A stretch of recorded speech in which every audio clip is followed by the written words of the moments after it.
সালমানের ঘটনায় আমাকে দোষারোপ করা হচ্ছে কেন, আমিও বিচার চাই। সম্প্রতি গণমাধ্যমের এক সাক্ষাৎকারে এমন ক্ষুব্ধ প্রতিক্রিয়া জানিয়েছে অভিনেত্রী শাবনূর। অভিনেত্রী বলেন, আমাকে কেন দোষারোপ করা হচ্ছে, আমি তো কিছুই জানি না, ঘটনাস্থলে ছিলাম না, আমি নিজেই বিচার চাই। শাবনূর জানান, সালমান শাহ ছিলেন তার অত্যন্ত প্রিয় সহ অভিনেতা, যার সঙ্গে কাজ করেই তিনি তার অভিনয় জীবনে উজ্জ্বলতা পেয়েছেন।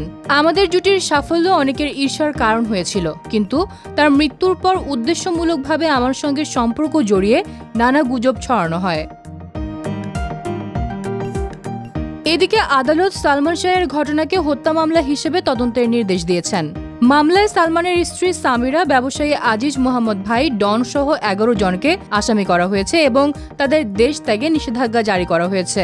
কিন্তু হঠাৎ কেন এই ঘটনায় আবারও আলোচনায় উঠে এসেছে অভিনেত্রী শাবনূরের নাম, যা নিয়ে ক্ষোভ ও হতাশা প্রকাশ করেছেন এই অভিনেত্রী। শাবনূর বলেন, এটা খুব সংবেদনশীল একটি বিষয়। আমার সম্পর্কে যা কিছু বলা হচ্ছে সবই মিথ্যা ও বানোয়াট।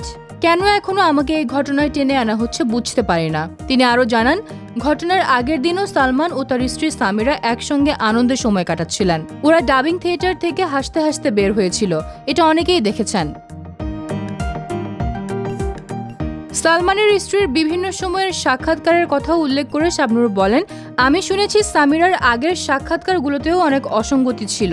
তখন আমার বয়সই বা কত, আমি তো পরিবারের অনুমতি ছাড়া কোথাও যেতাম না। আমার প্রতিটি কাজ প্রযোজনা সংস্থা ও পরিবারের নজরেই হতো। শাবনূর বলেন, আমি এখন শান্তিতে থাকতে চাই, কিন্তু বারবার এই আলোচনায় নাম আসায় কষ্ট পাই। বর্তমানে পরিবার ও সন্তান নিয়ে অস্ট্রেলিয়ার সিডনিতে বসবাস করছেন শাবনূর। সালমান শাহর মৃত্যুর সঠিক তদন্ত ও ন্যায় বিচার চেয়ে এই অভিনেত্রী বলেন, যেই দোষী হোক তাকে আইনের আওতায় এনে শাস্তি দেওয়া হোক। জনগণ যেমন বিচার চায়, সালমান ভাইয়ের মা যেমন ন্যায় বিচার চান, আমিও সেই একই দাবি জানাই।